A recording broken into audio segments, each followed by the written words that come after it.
आज हम पृथ्वी पर तापमान के वितरण को प्रभावित करने वाले कारकों का अध्ययन करेंगे। तो तापमान के वितरण को प्रभावित करने वाले कारकों में प्रथम कारक है अक्षांश। तो अक्षांशों की अगर बात की जाए तो उष्णकटिबंधीय प्रदेशों में सूर्यताप की वार्षिक मात्रा सबसे अधिक होती है। तो उष्णकटिबंधीय प्रदेश किसे कहा जाता है? कर्क रेखा व मकर रेखा के मध्य का जो क्षेत्र है, कर्क रेखा यानी 23.5 डिग्री उत्तरी अक्षांश, मकर रेखा यानी 23.5 डिग्री दक्षिणी अक्षांश। तो 23.5 डिग्री उत्तरी अक्षांश से 23.5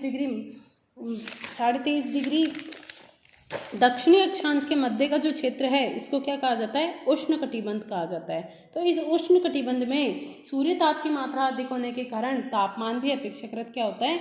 अधिक होता है। अगर बात की जाए 45 डिग्री भूमध्य रेखा पर सर्वाधिक तापमान प्राप्त होता है। सर्वाधिक सूर्य ताप प्राप्त होने के कारण टेम्परेचर भी अधिक होता है। तो भूमध्य रेखा की तुलना में 45 डिग्री अक्षांश पर तापमान की मात्रा 75% रह जाती है। वह आर्कटिक व अंटार्कटिक रेखा पर यह भूमध्य रेखा की तुलना में 50% रह जाती है और ध्रुवों पर लगभग 40% रहती है। अर्थात सर्वाधिक जो सूर्य ताप प्राप्त होता है वो 0 डिग्री अक्षांश पर प्राप्त होता है, जबकि 45 डिग्री पर 0 डिग्री की तुलना में 75% आर्कटिक व अंटार्कटिक रेखाएं यानी 66.5 डिग्री उत्तरी अक्षांश और 64.5 डिग्री दक्षिणी अक्षांश पर इसकी इंसोलेशन की जो मात्रा होती है वो भूमध्य रेखा की तुलना में 50% रह जाती है और ध्रुवों पर इंसोलेशन की जो मात्रा होती है वो भूमध्य रेखा की तुलना में, इक्वेटर की तुलना में 40% ही रह जाती हैं। तो अगर बात की जाए तापमान की, तो भूमध्य रेखा से ध्रुवों की ओर जाने पर इंसोलेशन की मात्रा घटने के कारण तापमान में भी क्या आती है? कमी आती है। अक्षांशों का मान बढ़ने पर टेम्परेचर में कमी आती है। 0 डिग्री अक्षांश पर सर्वाधिक टेम्परेचर और 90 डिग्री उत्तरी व दक्षिणी अक्षांश पर टेम्परेचर अपेक्षाकृत कम। ऊंचाई बढ़ने के साथ साथ तापमान में गिरावट आती है। ये हम पहले ही बढ़ चुके हैं कि सौरमंडल में प्रति 165 मीटर की ऊंचाई पर 1 डिग्री सेंटीग्रेड तापमान घटता है, या फिर प्रति किलोमीटर की ऊंचाई से औसतन 6.5 डिग्री सेंटीग्रेड की गिरावट आती है।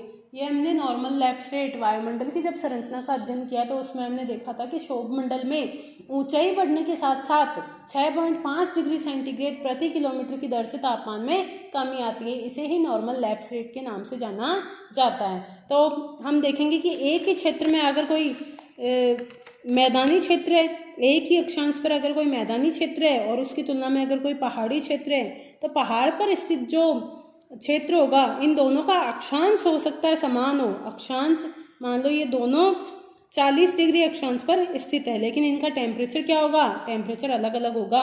जो ए क्षेत्र है, क्योंकि ये मैदानी क्षेत्र में स्थित है तो समुद्र तल से इसकी ऊंचाई क्या है? कम है, इसलिए यहाँ पर टेम्परेचर क्या होगा?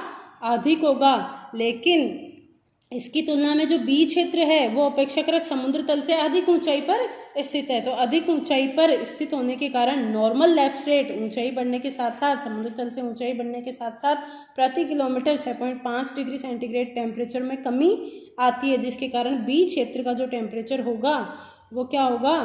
अपेक्षाकृत कम होगा। अर्थात एक ही अक्षांश पर स्थित विभिन्न क्षेत्रों के तापमान में भी अंतर आ सकता है। तो वह तापमान में अंतर आएगा ऊंचाई में परिवर्तन के कारण।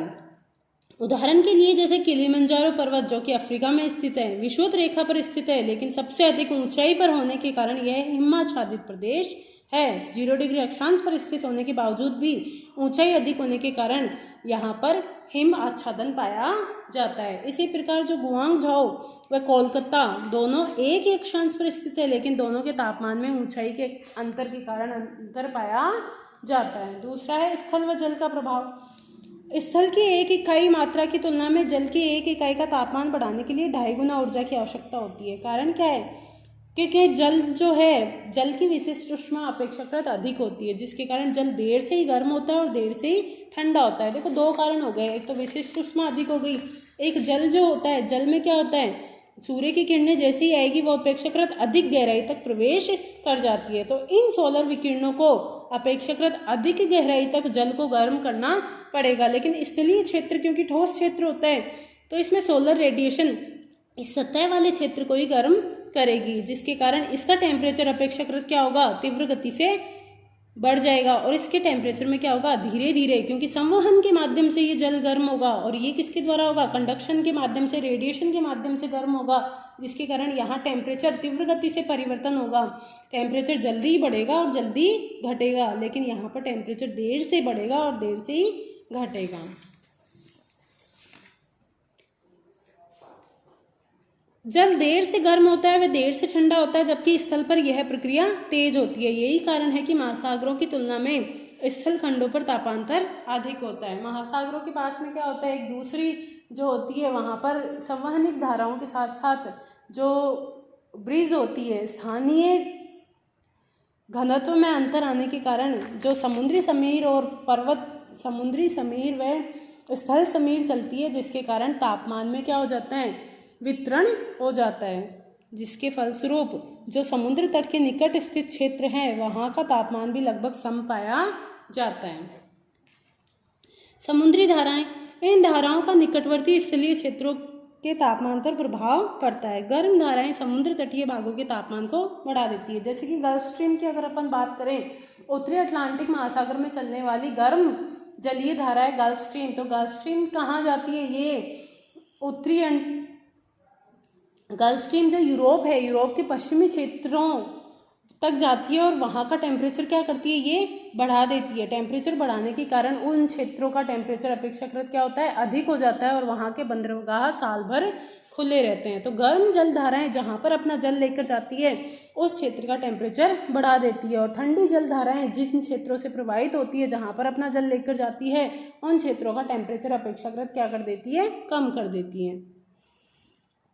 जैसे उदाहरण के लिए गर्म समुद्री धारा जो गल्फ स्ट्रीम है उसका विस्तार उत्तरी अटलांटिक प्रवाह समस्त पश्चिमी यूरोपीय भाग में शीतकाल में अधिक तापमान प्रदान करता है। यानी उत्तरी अटलांटिक प्रवाह के रूप में गल्फ स्ट्रीम पश्चिमी यूरोपीय क्षेत्रों तक पहुंच जाती है और उन क्षेत्रों का टेम्परेचर बढ़ा देती है, जिसके कारण वहां के बंदरगाह बर्फ से मुक्त रहते हैं और साल भर खुले रहते हैं। इसी प्रकार दक्षिणी अफ्रीका के पश्चिमी तट पर बहने वाली ठंडी जल की धारा जिसको बेंगुएला धारा कहते हैं, वह वहाँ के तटीय क्षेत्र के तापमान में कमी ला देती हैं।